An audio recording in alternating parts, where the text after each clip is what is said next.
Hello friends, IAS-PCS study के इस online platform पे आपका स्वागत है।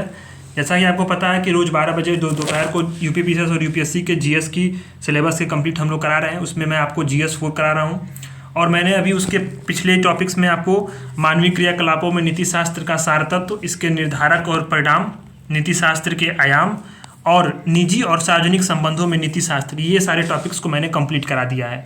अब मैंने दूसरी क्लास में आपको मानवीय मूल्य भी कंप्लीट करा दिया था, उसको आप देख सकते हैं, वो प्लेलिस्ट बनी होगी, उसको आप जरूर देखिएगा। अब आता है महान नेताओं, सुधारकों और प्रशासकों के जीवन तथा उसके उपदेशों से शिक्षा। ये वाला टॉपिक मैंने आपको सिलेबस को समझाते समय बता दिया था कि ये वाला टॉपिक जो है हम भारत और विश्व के नैतिक विचारकों और दार्शनिक के योगदानों के जो समक्ष उसके साथ ही कंप्लीट करेंगे, ताकि जो है इसके एक बीच में एक रूपता बनी रहे और जो आपका टॉपिक होगा ये इससे मिलता जुलता। ठीक है। तो अभी हम लोग क्या शुरू करेंगे, अभी हम लोग ये शुरू करेंगे मूल्य विकसित करने में परिवार, समाज और शैक्षणिक संस्थानों की भूमिका। ये हमारा टॉपिक है और इस पर अगर आप UP-PCS का और UPSC का आप देखें तो प्रीवियस ईयर क्वेश्चन आप देखिएगा, लगातार हर साल इस पर सवाल बने हैं और इससे सवाल बनते ही हैं। इसको आप तय मानिए। तो हमारा इसमें अप्रोच क्या होगा, आप अगर पहले से भी अगर आप जानते होंगे तो इसमें अप्रोच हमारा ये रहता है कि हम सिलेबस को बिल्कुल एकदम क्रिस्प पॉइंट में तोड़ देते हैं और उसके बाद सिलेबस के एकदम एक एक पॉइंट को इसमें हम लोग इंक्लूड करके बताते हैं। तो आप देखिए यहाँ पे हम लोगों को पढ़ने का तरीका ये होगा कि मूल्य विकसित करने में परिवार की भूमिका, फिर मूल्य विकसित करने में समाज की भूमिका और मूल्य विकसित करने में शैक्षणिक संस्थानों की भूमिका। ये 3 टॉपिक यहाँ पे सेग्रीगेट हो गया। ठीक, अगर हम लोग 3 टॉपिक अगर हम इसको इंक्लूड करके पढ़ते तो फिर होता क्या है कि इससे होगा कि ये आपको जो ओवरऑल कॉन्सेप्ट है वो उसकी क्लियरिटी नहीं होगी। अगर सवाल घुमा के पूछ दिया तो फिर आपका वहाँ पे फ्लॉप होना तय है। ठीक है, तो अभी इसको हम लोग शुरू करते हैं, मूल्य विकसित करने में परिवार की भूमिका। तो जैसे मैंने आपको बताया था कि पहले जो हम दूसरी क्लास जब उसमें कर रहे थे, जब एथिक्स वाली दूसरी क्लास चल रही थी, तो वहाँ पे मैंने क्या बताया था, वहाँ बताया था कि मूल्य क्या है। ठीक, फिर मैंने बताया था मानवीय मूल्य क्या है और फिर मूल्य के जो अन्य आशय हैं, कैसे निरपेक्ष मूल्य है, सापेक्ष मूल्य है, अन्य चीज़ों को मैंने उसके बारे में बताया था। मूल्य संकट के बारे में भी मैंने उसको बताया था वहाँ पे दूसरी क्लास में। अगर आप उसको देखना तो नहीं देखें तो उसको जरूर देखिएगा, ताकि उसको क्लैरिटी आपको आएगी। वहाँ पे मैंने टर्म्स को एक्सप्लेन किया हुआ है। आज मैं आपको शुरू कर रहा हूँ मूल्य विकसित करने में परिवार की भूमिका। ठीक है, तो पहले हम क्या समझेंगे, पहले समझेंगे मूल्य क्या है। ठीक, इसके बाद मूल्यों के प्रकार यानी सापेक्ष और निरपेक्ष मूल्य को समझेंगे। इसके बाद जो है दर्शन शास्त्र में जो किस प्रकार से मूल्यों को परिभाषित किया गया है और उसकी वर्तमान स्थिति है क्या, किस प्रकार से मूल्य विहीन नैतिक भौतिक विकास के पीछे हम लोग भाग रहे हैं और भौतिकतावादी प्रवृत्ति किस प्रकार से इस समय वर्तमान में हावी है, उसकी चीज़ों को हम लोग एक कॉम्प्रहेंसिव वे में समझने की कोशिश करेंगे। फिर मूल्य संकट जो उत्पन्न हुआ है उसके बारे में क्या राय है विचारकों की, उसको समझेंगे।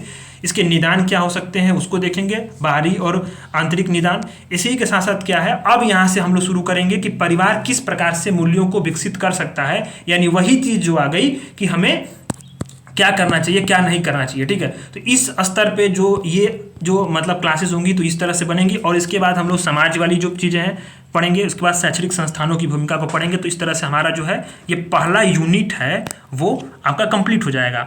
और हमने बताया था वो कि अक्टूबर मंथ में GS 4 कंप्लीट करा देंगे। GS 4 अक्टूबर मंथ में कंप्लीट करा देंगे। विजन IAS का जो करंट अफेयर की मैगजीन है वो सुबह 9 बजे डेली चलती है, डेली 9 बजे लाइव कराता हूँ उसको। और शाम को नाजिया मैम जो है वो 4 बजे जो है आपका वो पॉलिटी पढ़ा रही हैं, उसको भी आप जरूर देखिएगा। तो ये जब पहला टॉपिक जो यूनिट खत्म हो जाएगा तो फिर यहाँ पे जो है टेलीग्राम ज्वाइन करके रखे रहिए। जो भी नोट्स होंगे एक ही बार आपको सारा नोट्स यहाँ पे मिल जाएगा टेलीग्राम पे। टेलीग्राम ज्वाइन करके जरूर रखे रहिए। ठीक है, तो शुरू करते हैं। भूमिका के मूल्य है क्या। मूल्य वो चीज़ होते हैं जो मानव के सोच, व्यवहार और कार्य का मार्गदर्शन करके जीवन को परिष्कृत, सार्थक और गरिमापूर्ण बनाते हैं। सीधे सीधे आप अपने आंसर में इस चीज़ को लिख सकते हैं, सीधे उत्तर लिखिएगा इसको। क्योंकि क्या है कि देखिए UP-PCS का सीधे अगर आप सिलेबस उठाकर देखिए और प्रीवियस ईयर क्वेश्चन इसी बार का उठाकर देखिए तो वहाँ डायरेक्ट दिया हुआ है मूल्यों के बारे में। मूल्यों से आशय पूछा हुआ है, मूल्यों के क्षरण पर क्या स्थिति है वर्तमान में वो पूछा हुआ है, मूल्यहीनता की स्थिति क्यों पैदा हुई है। हाँ, मूल्यों का आलोचनात्मक वर्णन कीजिए, किस प्रकार से जो दार्शनिकों ने और अन्य जो महान नेताओं, सुधारकों ने समाज में मूल्यों को स्थापित करने के लिए इस प्रकार से उन्होंने बातें कहीं, उसको पूछा हुआ है। तो जाहिर सी बात है कि जहाँ भी मूल्य की बात आ जाती है, वैल्यूज की बात आ जाती है, ठीक है, तो मूल्य अब दो चीजें की बात होती है। एक होता है भौतिकतावादी, अगर देखा जाए तो मूल्य हो गया वैल्यू, यानी किसी चीज के प्राइस, और एक हो गया वैल्यू। तो वैल्यू की हम बात कर रहे हैं, ना कि प्राइस की बात कर रहे हैं। ठीक।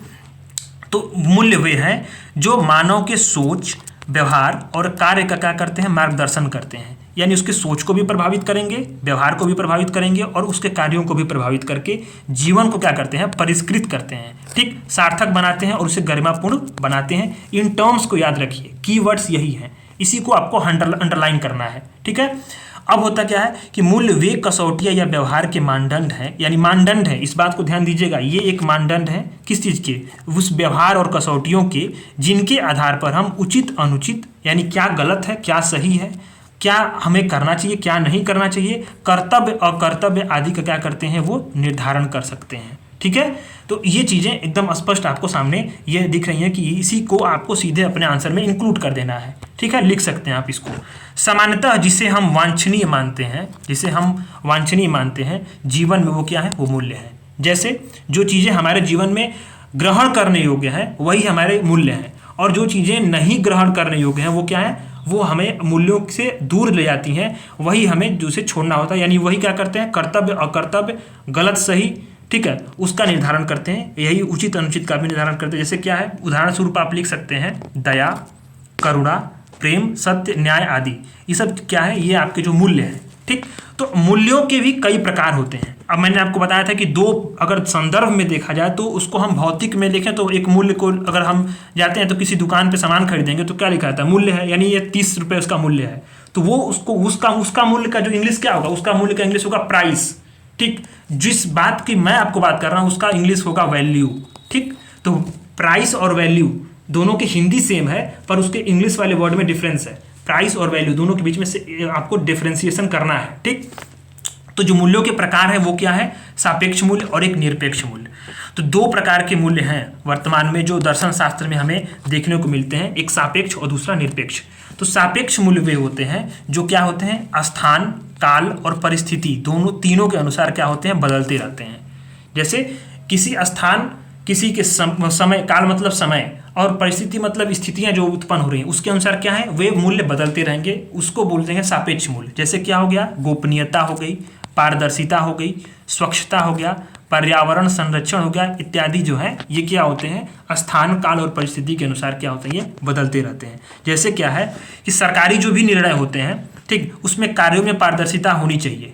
जिससे क्या है कि सूचना के अधिकार के माध्यम से भी साकारित कर सकते हैं, परंतु जैसे कि क्या है कि अब उसको आप देखिए एक उदाहरण स्वरूप, जिससे जो भी देश के रक्षा समझौते होते हैं, ठीक, जो खुफिया जानकारियां होती हैं उन सौदों को गोपनीयता रख के उनके मूल्यों को स्वीकार करते हैं, गोपनीयता के मूल्यों को उसमें स्वीकार किया जाता है। जैसे कि मान लीजिए कि आप सरकारी कार्य जो भी होता है, अब सामान्यतः यह माना जाता है कि उसमें जो है स्पष्टता होनी चाहिए, जवाबदेहिता होनी चाहिए और पारदर्शिता भी होनी चाहिए, तीनों चीज़ें वहाँ पे सब मतलब वहाँ पे होनी चाहिए, किंतु और वहाँ पे सूचना का अधिकार भी होना चाहिए। परंतु अगर हम देखें तो जो भी देश की जो रक्षा समझौते होते हैं, जो खुफिया जानकारियाँ होती हैं, जो भी गोपनीय जानकारियाँ होती हैं, उसको हम गोपनीयता के मूल्य को स्वीकार वहाँ करते हैं। क्यों करते हैं, वहाँ हम ये जवाबदेहिता, पारदर्शिता और अन्य चीज़ों को, सूचना के अधिकार को शामिल नहीं कर सकते। क्यों कर सकते नहीं कर सकते, क्योंकि वहाँ पे क्या है कि देश हित के मुद्दे जुड़े हैं, नेशनल इंटरेस्ट वहाँ पे जुड़ा है, नेशनल इंटरेस्ट, ठीक, राष्ट्रीय हित जुड़े हुए हैं। तो राष्ट्रीय हित में हमें क्या करना है, इन जो गोपनीयता के जो मूल्य हैं उसको हमें स्वीकार करना है। यानी क्या हुआ कि एक ही संदर्भ में वही चीज क्या थी कि वहीं पे सरकारी निर्णयों में पारदर्शिता, जवाबदेहिता सब कुछ था, परंतु समय, परिस्थिति और उसके अनुसार क्या हुआ, वही सरकारी निर्णय, वही सरकारी समझौते, रक्षा खरीद जो है उसको गोपनीयता का नियम बना दिया, गोपनीयता को वहाँ बरकरार रखा गया। इस तरह से क्या हो सकता है कि ये बदलते रहते हैं। पर क्या है, निरपेक्ष मूल्य, निरपेक्ष मूल्य दूसरा मूल्य है। वे ऐसे मूल्य हैं जो क्या होते हैं, शाश्वत होते हैं, यानी सर्वव्यापक होते हैं। यानी क्या है, उनमें स्थान, समय और परिस्थिति के अनुसार बदलाव नहीं आना चाहिए, और आएगा तो फिर वो उस मूल्यों का जो वहाँ पे क्षरण हो सकता है, ठीक। जैसे क्या है, दया हो गया, करुणा हो गया, न्याय हो गया, सत्य हो गया, ठीक है, ये सब क्या होते हैं, जो सभ्य समाज होता है उसमें स्वीकृति इसकी होती है।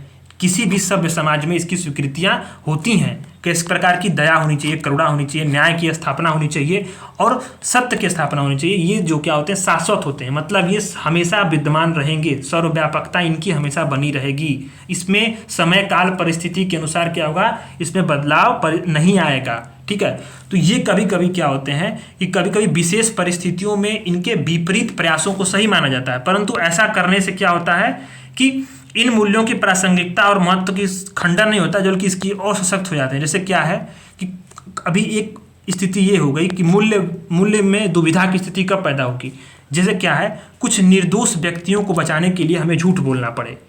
ठीक, कुछ निर्दोष व्यक्तियों को बचाने के लिए हमें झूठ बोलना पड़े, तो ये क्या हो गया, ये थोड़ी होगा कि मूल्यों का क्षरण हो गया या मूल्यह्रास की स्थिति हो गई। नहीं, इससे क्या होगा कि इससे इसकी प्रासंगिकता और महत्ता और स्वाभाविकता में और वृद्धि होती है। ठीक है, किंतु यह समानता जो है, ये चीजें नहीं मानी जाती। मतलब इसमें क्या है कि सर्वव्यापकता और शाश्वत जो मान्य है वो बना रहेगा, यानी दया, करुणा, न्याय और सत्य वाली जो चीजें हैं वो हमेशा बनी रहती हैं, इसमें परिस्थितियों में बदलाव नहीं आता है।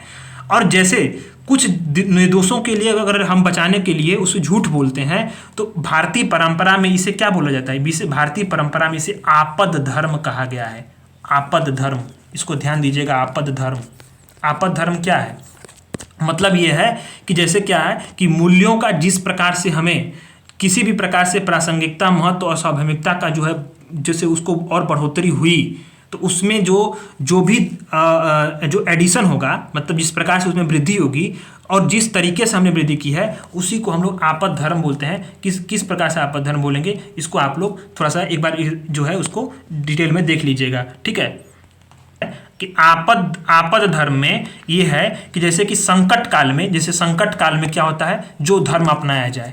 ठीक, आपद काल में ये होता है कि संकट काल में जो भी धर्म अपनाया जाए, ये विशेष परिस्थितियों में जो भी धर्म अपनाया जाता है। धर्म मतलब रिलीजन नहीं, ये कि मुस्लिम धर्म, हिंदू धर्म, ये धर्म बहुत छोटा कॉन्सेप्ट है। धर्म भारतीय संस्कृति में, भारतीय परंपरा में धर्म का बहुत व्यापक महत्व होता है, और धर्म बहुत बड़ी चीज है जिसमें हमको कर्तव्य कर्म भी आते हैं। और जो वेस्टर्न कल्चर है, जो पश्चिमी सभ्यता है, उसमें धर्म मतलब रिलीजन, जैसे हिंदू, यहूदी हो गया, सिख हो गया, ईसाई हो गया, मुस्लिम हो गया, ये बहुत छोटे चीजें हैं भारतीय दर्शन में। धर्म जहां हम बात करते हैं धर्म की, वहां पे कर्म भी जुड़ता है और वहां पे कर्तव्य भी, मतलब तमाम चीजें आ जाती हैं उसमें। धर्म का बहुत व्यापक अर्थ होता है। तो भारतीय धर्म में क्या होता है कि भारतीय धर्म में इसे आपद धर्म बोला गया। किस तरह से, जैसे कुछ निर्दोष व्यक्तियों को बचाने के लिए क्या किया गया, झूठ बोला गया। ये किस लिए बोला गया, ताकि विशेष परिस्थितियों में हमें जो है ये इन लोगों को बचाया जा सके।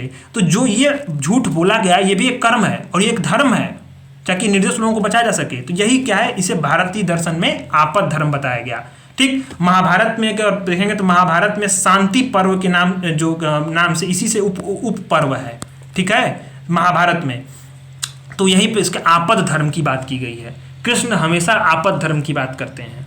ठीक, तो दर्शन शास्त्र जो है हमें क्या करता है, सत्यम, शिवम और सुंदरम की तरफ ले जाता है। इस लाइन को आप सीधे क्या लिख सकते हैं, जो भी इससे आएगा, यूपीएससी में आ जाए चाहे यूपीपीसीएस में आ जाए, तो सीधे आपको यहाँ पर कोट कर देना है, क्योंकि चूंकि फिलोसॉफिकल ऐसे आता है, दार्शनिक ऐसे हमेशा आ रहे हैं। आप प्रीवियस ईयर का पेपर उठा कर देख लीजिए, हमेशा आ रहा है। इसमें सत्यम, शिवम, सुंदरम की तरफ हमें क्या ले जाता है, दर्शन शास्त्र ले जाता है। ठीक, तो जो मूल्यों की वर्तमान स्थिति है उसके बारे में अगर हम बात करें तो सीधे सीधे सवाल यहाँ से भी बन सकते हैं, क्योंकि क्या है कि ये बहुत जरूरी है समझना कि मूल्यों की वर्तमान की स्थिति क्या है, तभी हम अपने जो परिवार, समाज और शैक्षिक संस्थानों की भूमिका है उसको हम समझ पाएंगे।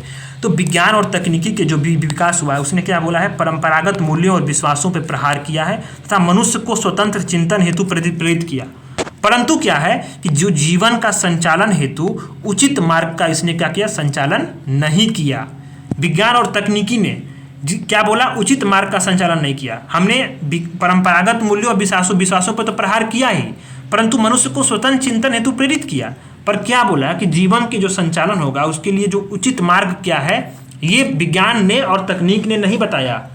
आज क्या है कि सीधे सीधे संसाधनों का जो दोहन होता है, जैसे क्या है, आपके पास मान लीजिए आपके पास 2 गाड़ियां हैं, ठीक, और भी अगर आपके पास पैसे आते हैं या तमाम चीजें आपके पास अगर जुड़ती हैं तो आप 10 गाड़ियां ले सकते हैं, पर उसकी आवश्यकता नहीं है अगर देखा जाए अगर वास्तविक तरीके से तो। ठीक, परंतु क्या है, भौतिकतावादी जो भी संस्कृति है ये क्या करती है, ये प्रेरित करती है समाज को कि उस तरफ हमें बढ़ा जाए। जो भी क्या है कि संसाधनों का जिस प्रकार से अभी जो लूट मची है, संसाधनों में जिस प्रकार से असमान वितरण है, इसकी मुख्य वजह क्या है, विज्ञान और तकनीकी। मार्क्स यही बोलता है ना कि विज्ञान और तकनीकी ने सिर्फ क्या बोला, कैपिटलिज्म का जो है विस्तार किया है। मार्क्स जो है इसके भी ये भी एक बोला हुआ कि विज्ञान और तकनीकी ने कैपिटलिज्म का विकास किया। और मार्क्सवादी विचारधारा ये बोलती है कि जो कैपिटलिज्म का ही एक क्या है कि प्रेरक है, एक कैटलिस्ट के तौर पे ये है, ठीक, उत्प्रेरक है ये। तो इससे क्या होता है कि भौतिकतावादी संस्कृति का प्रसार हुआ। ठीक, मूल्यविहीन क्या है, मूल्यविहीन भौतिक विकास के कारण क्या है, समाज में विषमता हुई है, शोषण भी हुआ है, अत्याचार भी बढ़े हैं और समाज में असहिष्णुता, असंवेदनशीलता इत्यादि को भी बढ़ावा मिला है। ये जो सारे टर्म हैं आप जो मैं बता रहा हूँ, इसको आप लिख लीजिए कॉपी में। ये जरूरी है कि ये टर्म आप लिखेंगे आंसर में तो भी नंबर मिलेगा। इंग्लिश मीडियम का सिलेक्शन क्यों होता है, इसीलिए होता है क्योंकि वो कीवर्ड्स को पकड़ लेते हैं और कीवर्ड्स पे ही आंसर को स्टिक करके वो रखे रहते हैं। और हमारे यहाँ क्या होता है, हमारे यहाँ कीवर्ड्स को ही हम लोग छोड़ देते हैं। ठीक, तो जिससे क्या हुआ, जाति भेद, लिंग भेद की प्रवृत्तियां बढ़ी हैं और राष्ट्र के प्रति आस्था और प्रेम में भी कमी आई है। परिणाम स्वरूप क्या हुआ है कि मूल्य संकट की स्थिति उत्पन्न हुई है। क्राइसिस ऑफ वैल्यू इसको बोलते हैं, क्राइसिस ऑफ वैल्यू, यानी मूल्य संकट की स्थिति उत्पन्न हुई है। अब मूल्य संकट क्या है, अब आपने देख लिया कि मूल्यों की वर्तमान स्थिति, और उसमें मूल्य को इस संकट की स्थिति पैदा हुई है, इसको क्राइसिस ऑफ वैल्यू। अब समझते हैं कि मूल्य संकट क्या है। जब हम यह जानते हैं कि क्या अच्छा है, अच्छा क्या है, और हम उसकी सराहना भी करते हैं परंतु उसे अपनाते नहीं हैं, तो हम यह भी जानते हैं कि क्या बुरा है, उसकी निंदा करते हैं परंतु फिर भी उसके पीछे भागते हैं, और इसी यही क्या होती है, मूल्य संकट की स्थिति होती है। मतलब क्या है, आप देखिए कि हम कोई भी कर्म करते हैं तो आंतरिक तौर पे जो हमारा मन होता है वह जानता है कि क्या अच्छा है क्या बुरा है। ठीक, अंतः मन की जो स्थिति होती है वह अच्छा और बुरा का वो आकलन कर लेती है। फिर भी हम क्या होता है, अच्छा क्या है जानते हैं, उसकी हम सराहना भी करेंगे पर उसको हम अपने जीवन में नहीं अपनाते हैं, और यह जानते हैं कि बुरा क्या है उसकी हम निंदा भी अपने जीवन में करते हैं परंतु फिर भी वही कार्य करेंगे, फिर भी उसी के पीछे भागेंगे। तो यही क्या होती है, यही मूल्य संकट की स्थितियां होती हैं। मूल्य संकट हमारे समक्ष और कुछ नहीं है बल्कि यही है। तो इसके निदान क्या हो सकते हैं भाई, जब आपके पास समस्या है तो उसके पास कुछ निदान के उपाय भी तो होंगे। तो निदान ये हो सकता है कि मूल्यों के संकट के समय हम आंतरिक उपाय कर सकते हैं और कुछ बाहरी उपाय भी कर सकते हैं। ठीक, तो बाहरी उपाय में क्या होगा, बाहरी उपाय में सरकार ने तो किया है। बाहरी उपाय में जो है सरकार ने कानून बनाए हैं कि आप जो है नियमतः आप कानूनों का पालन करें। कोड ऑफ कंडक्ट्स हैं, यानी किसी भी सिविल सेवक को लेकर, चाहे कोई भी अधिकारी है, चाहे कोई भी किसी के पास हो, उसको कोड ऑफ कंडक्ट्स है। कोड ऑफ एथिक्स भी है, यानी कि नैतिकता के लिए भी कुछ पालन करने के लिए कोड है, एथिक्स है, उसके नियम है। सीबीआई बनी है, सूचना का अधिकार हमें मिला ही है, केंद्रीय सतर्कता आयुक्त है, ईडी है, लोक सेवा गारंटी अधिनियम भी सरकार ने बनाया, सिटीजन चार्टर का भी निर्माण किया, सोशल ऑडिटिंग है, जैसे मनरेगा आदि में जो कार्य होते हैं, ग्राम पंचायतों में जो कार्य होती हैं, उसका सोशल ऑडिटिंग के लिए व्यवस्था बनाई गई है। परंतु ये चीज़ें कहाँ होती हैं, स्पष्ट तरीके से देखा जाए तो वर्तमान में ये चीज़ें अभी है नहीं। लोकपाल बनाया गया, लोकायुक्त बनाया गया, तो ये किस लिए, ये आपके बाहरी उपाय हैं। किस चीज के, मूल्य संकट की स्थिति से निपटने के लिए सरकार के द्वारा ये बाहरी उपाय बनाए गए। किंतु ये क्या है कि सिर्फ बाहरी उपायों से मूल्य संकट की स्थिति को दूर नहीं किया जा सकता है। ठीक, इसके लिए क्या करना पड़ेगा, इसके लिए हमें आंतरिक उपाय करने पड़ेंगे। ठीक, तो आंतरिक उपाय में क्या है कि हमें बचपन से ही बच्चों के मन मस्तिष्क में क्या करना है, मूल्यों का बीजारोपण करना है। ठीक, मूल्यों का बीजारोपण क्या करना है, बचपन से ही बच्चों के मन मस्तिष्क में। जन्म के समय ही बच्चों का मन मस्तिष्क क्या होता है, कोरे कागज के समान होता है, एकदम खाली होता है।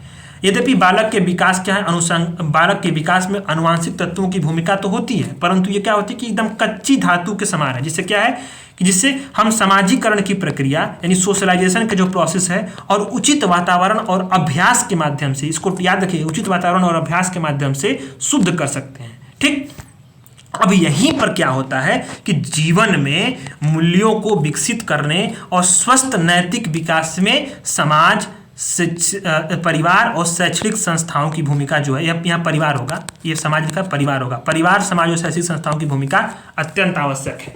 अब आपको समझ में आ गया कि ये सिलेबस में पॉइंट क्यों लिखा है। अब आपको ये फ्लो समझ में आ गया होगा कि इस सिलेबस में पॉइंट क्यों लिखा है। मूल्य विकसित करने में परिवार, समाज और शैक्षिक संस्थाओं की भूमिका। ठीक, तो मैंने आपको यहाँ क्या बताया, मूल्य के बारे में बताया, मूल्य के प्रकार बता दिए, मूल्यों के बारे में जो आपद धर्म है भारतीय संस्कृति में उसको बताया, मूल्यों की वर्तमान स्थिति है। अब उस वर्तमान स्थिति में मूल्य संकट हो गया है, तो मूल्य संकट कैसे दूर होगा, उसके लिए आंतरिक उपाय है, बाहरी उपाय भी हैं। आंतरिक उपाय में सरकार ने कर दिए बहुत सारे, तो आंतरिक बाहरी उपाय में, आंतरिक उपाय में क्या है कि बच्चों को बचपन से ही चीज़ों को जोड़ना है। तो हमें सिलेबस में क्या पूछा है, सिलेबस में यही दिया है कि बच्चों के मूल्य विकसित करने में समाज, परिवार और शैक्षणिक संस्थानों की भूमिका। ये क्या है, ये हमारे आंतरिक उपाय हैं जो बचपन में बच्चों को जीवन में शुरू से ही क्या करेंगे, समाजीकरण की प्रक्रिया परिवार में, और जो बच्चों के मन मस्तिष्क में जो लिखा जाएगा, जो पढ़ा जाएगा, जो समझाया जाएगा, वही सब चीज़ें क्या हैं, ये इससे निर्माण होगा, उनका चरित्र निर्माण होगा। तो इसी तरीके से अब ये हम पहले टॉपिक पे बढ़ रहे हैं जिसमें हम है मूल्यों के विकास में परिवार की भूमिका। अब आपको समझ में आ गया होगा कि फ्लो कितना बेहतरीन बनाया मैंने। कोई अगर दिक्कत हो तुरंत आप टेलीग्राम पर मैसेज कर सकते हैं, आप डायरेक्ट आप, इसीलिए मैं उसको प्रीमियर कर देता हूं कि आप सवाल भी पूछ सकें। कोई दिक्कत हो तुरंत पूछिए। अगर आपको कंटेंट पसंद आ रहा हो तो चैनल को सब्सक्राइब जरूर करिएगा, वीडियोस को लाइक करिएगा, सपोर्ट करिए, पूरा जीएस कंप्लीट करा देंगे, ठीक है। तो इसमें क्या है, मूल्यों के विकास में परिवार की भूमिका। परिवार क्या होता है, समाज की मूलभूत इकाई है। परिवार जो है समाज की मूलभूत इकाई है और नागरिकता की क्या है, प्रथम पाठशाला है। नागरिकता की प्रथम पाठशाला है। नागरिकता एकमात्र कानूनी अधिकार नहीं है, बल्कि नागरिकता एक कर्तव्य भी है। अगर मैं आपको ये ऐसे दे दूं कि अच्छा ठीक है, आज कल संडे है, आज सैटरडे है, आज तो भारत पाकिस्तान का क्रिकेट मैच भी है, जाहिर सी बात है बहुत सारे लोग क्रिकेट देखेंगे। पर संडे के लिए मैं आपको एक ऐसे दे रहा हूँ यहीं से कि नागरिकता एक अधिकार न हो करके, मैं लिख दे रहा हूँ, नागरिकता एक अधिकार न हो करके कर्तव्य भी है। याद नोट कर लीजिए और इस पे ऐसे लिख करके आप क्या करिए, आप हमको टेलीग्राम पे सेंड करिए। मैं टेलीग्राम पे भी क्वेश्चन डाल दे रहा हूँ और वहाँ पे कमेंट करके आप सेंड करिएगा, कॉपी चेक करके आपको मैं दे दूंगा शाम तक, ठीक है। पर आप जरूर लिखिए, लिखेंगे तो सिलेक्शन होगा, नहीं लिखेंगे सिलेक्शन नहीं होगा, एकदम सीधी सी बात है, ठीक। तो प्रथम पाठशाला जहाँ क्या है, बालकों का क्या होता है, मूल्यों का जो प्रथम पाठ पढ़ाया जाता है। परिवार में ही बालकों को क्या होता है, मूल्यों का प्रथम पाठ पढ़ाया जाता है। फिर क्या, अच्छे पारिवारिक वातावरण का क्या पड़ता है, प्रभाव बच्चों के मन मस्तिष्क पे पड़ता है। जितना अच्छा पारिवारिक वातावरण होगा, बच्चों का जो मन मस्तिष्क है उतना ही अच्छा होगा। परिवार में बच्चों में अच्छे संस्कार, अच्छी आदतों के विकास में क्या होता है, ये सहायक होता है, ठीक। अब अनुशासन हो, कर्तव्य बोध हो, नारियों का जिस परिवार में सम्मान हो, जहाँ पे परिवार में सबके अपना कर्तव्य बोध हो, अनुशासन हो, परिवार में उत्तरदायित्व का बोध हो, ठीक है, परिवार में परस्पर सहयोग हो, बुजुर्गों का आदर किया जाए, ये सब क्या है, मूल्य ये मूल्य कहाँ से सीखते हैं बच्चे, ये परिवार से ही सीखते हैं। इतने सारे मूल्य जो हैं वो बच्चे कहाँ से सीखते हैं, परिवार से सीखते हैं। क्या सीखते हैं, अनुशासन, कर्तव्य बोध, नारियों का सम्मान, उत्तरदायित्व का बोध, सहयोग, बुजुर्गों का आदर, ये सब परिवार से ही हमें प्राप्त होता है। और परिवार में क्या है, विकसित उत्तरदायित्व की जो भावना होती है वो क्या होती है, कालांतर में सामुदायिक और राष्ट्रीय स्तर पर भी प्रबल होती है। यानी क्या है कि अगर उत्तरदायित्व की भावना परिवार में हमें विकसित होती हुई मिल रही है कि हमारा ये उत्तरदायित्व है, तो वो आपको सामुदायिक, बाद में वो बन के समाज के लिए भी बनेगी, और समाज के लिए बनेगी तो उसको सामुदायिक भावना का विकास होगा। और धीरे धीरे जब समाज में व्यक्ति रहता है तो वो राष्ट्र का सेवा करता है, तो वो राष्ट्रीय स्तर पर भी प्रबल हो जाती है।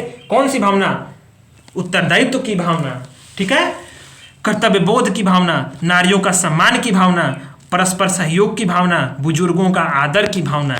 ये कहाँ से सीख मिलती है, ये परिवार से मिलती है। तो परिवार किस प्रकार के मूल्यों को विकसित करता है, ये क्रिस्प कंटेंट है, सीधे सीधे आप उत्तर आप इससे लिख सकते हैं और इसको आप डेवलप कर सकते हैं अपने उत्तर को, अपने आंसर्स को।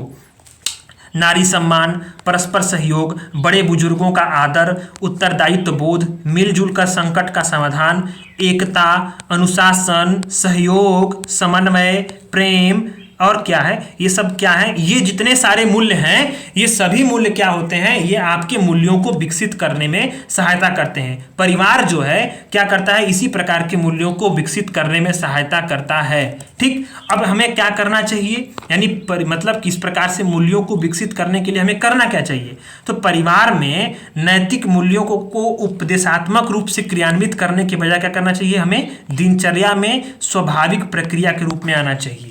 मतलब परिवार में तो इतने सारे मूल्य देख लिए हमने, ये विकसित होते हैं, पर हमें ये कैसे आना चाहिए, क्या करना चाहिए, सवाल पूछ सकता है। तो हमें ये करना चाहिए कि किसी भी प्रकार से परिवार में नैतिक मूल्यों को क्या हो, कि नैतिक मूल्यों को उपदेशात्मक रूप से क्रियान्वित करने के बजाय क्या करना चाहिए, दिनचर्या के रूप में इसको आना चाहिए, स्वाभाविक प्रक्रिया के रूप में आना चाहिए, ठीक है। हमें क्या होना चाहिए, माता पिता के कथनी और करनी में अंतर नहीं होना चाहिए। करनी में अंतर नहीं होना चाहिए। यहाँ पे अंतर छूट गया, अंतर लिख लीजिएगा, ठीक है। जिस प्रकार से क्या होता है आचरण बच्चों से हमें अपेक्षित करते हैं, उसी प्रकार से हमें परिवार के अन्य सदस्यों को भी आचरण लाना चाहिए। उन्हें सीखने के लिए हमें बताना चाहिए, उन सीखने वही हमें जो आचरण करें, जो हमारा आचरण होगा वही से बच्चे क्या करेंगे, उसका अनुसरण करेंगे, अनुकरण करेंगे। अनुसरण और अनुकरण में अंतर होता है। अनुसरण क्या होता है, उसी रास्ते पे चलना को अनुसरण बोलते हैं, और अनुकरण बहुत बहुत एकदम नज़दीक की कॉन्सेप्ट है, यानी हूबहू नकल जो करते हैं। जैसे हमने बोला क, तो बच्चा भी बोलेगा क, तो वो क्या अनुकरण किया। पर अनुसरण क्या है, हमारे रास्ते पर चलना, मतलब मैंने जो है कर्तव्य बोध मेरे अंदर है, मेरे अंदर उत्तरदायित्व है, मेरे अंदर बुजुर्गों का सम्मान है, तो बच्चा भी हमारा जो होगा वो बुजुर्गों का सम्मान करेगा। ये जो होता है वो अनुसरण होता है, ठीक है। अब यह माता पिता का कर्तव्य है कि बच्चों को क्या कर रखे, बुरी संगति से दूर रखे, इससे भी मूल्य विकसित होगा।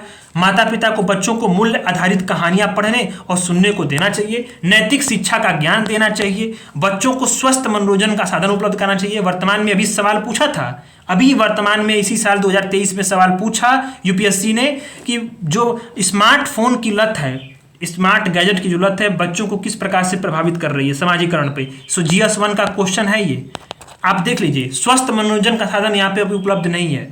आप आज जो वेब सीरीज है, रील्स है वगैरह, ये बच्चों को दूषित कर रहे हैं, इनके इनके अंदर मूल्यों को प्रभावित कर रहे हैं, नैतिक विकास को भी प्रभावित कर रहे हैं, और साथ साथ इनके जो व्यवहार है, इनका जो कर्तव्य बोध है, इनके उत्तरदायित्व है, इनका आदर सम्मान, सब कुछ इनके अंदर जो है वो खा जा रही है मोबाइल, ठीक है। तो यही चीज है कि बच्चों को स्वस्थ मनोरंजन का साधन भी उपलब्ध करना चाहिए। अब इसके आगे बहुत कुछ कंटेंट आप भी जोड़ सकते हैं। मन की बात यहाँ लिखो, मैंने लिख दिया मन की बात लिखो, मतलब कि आप देखिए मैंने आपको बता दिया कि मूल्य विकसित करने में परिवार की भूमिका, तो मैंने मूल्यों को बताया, मूल्यों के प्रकार को बताया, मूल्यों के वर्तमान स्थिति को बताया, मूल्यों की क्राइसिस क्या है इस प्रकार वो बताया, उससे क्या निदान के उपाय हो सकते हैं उसको बताया, उपाय कितने प्रकार के होते हैं बाहरी और आंतरिक उसको बताया। अब उसी के अंदर क्या है कि आंतरिक उपाय में परिवार समाज और शैक्षिक संस्थानों की भूमिका है, उसमें परिवार की भूमिका अब यहाँ से शुरू होती है अपने सिलेबस के कंटेंट। तो परिवार किस प्रकार के मूल्यों को विकसित करता है, कौन कौन से मूल्य हैं और क्यों विकसित करता है, वो सारी ये इंट्रोडक्शन हो गया। कौन कौन से मूल्य है वो होना चाहिए, हमें क्या करना चाहिए वो बता दिया। तो सिलेबस आपका यहाँ पे कंप्लीट हो गया। 1 घंटे की जो 2 घंटे की जो आपकी क्लासेस होती होंगी मुखर्जी नगर में बैठ के पढ़ेंगे, वहाँ से तो अच्छा यहाँ भी है कि आपको कंटेंट क्रिस्प और रेलिवेंट मिल गया। 1.5 लाख की कोचिंग आप फीस भी देंगे, उससे भी अच्छा यहाँ पे मिल गया मुफ्त में सारी चीज़ें। तो आप सपोर्ट करिए, ये आप ही के लिए है, ये सब कुछ फ्री है। इसमें मेरा ये कोचिंग नहीं चला रहा हूँ मैं मेरा आज हमारे सब्सक्राइबर 1000 भी पूरे हुए हैं। तो आप सबको बहुत बहुत धन्यवाद और बहुत बहुत बधाई भी है। सपोर्ट करते रहिए, ठीक। IAS PCS स्टडी जो परिवार है यहाँ पे हमारा क्या है, स्टडी विथ अस, ये मोटो है, स्टडी विथ अस। हमारे साथ आप पढ़िए, हम लोग खुद भी पढ़ रहे हैं, आप भी पढ़िए। आपको चीज़ें अगर समझ में आ गई हो आप जरूर वीडियोस को लाइक करिएगा, कमेंट जरूर करिएगा, कुछ भी सजेशन हो, ठीक है। थोड़ा मुझे पता है कि मैंने फास्ट पढ़ाया है, किंतु क्यों इसलिए पढ़ाया क्योंकि मुझे मैच भी देखना है, भारत पाकिस्तान का आज मैच भी है, तो वर्ल्ड कप का मैच है तो छोड़ना नहीं चाहता हूँ, तो इसलिए मैं थोड़ा सा जल्दी जल्दी पढ़ा दिया हूँ। पर यह है कि कंटेंट आपको समझ में आ जाएगा। कोई दिक्कत हो आप तुरंत मैसेज करिए, कमेंट करके जरूर कमेंट करिएगा, अच्छा बुरा भला जो भी हो आपके मन में जरूर कमेंट करिए, ठीक है। और आप सवाल भी पूछ सकते हैं। धन्यवाद।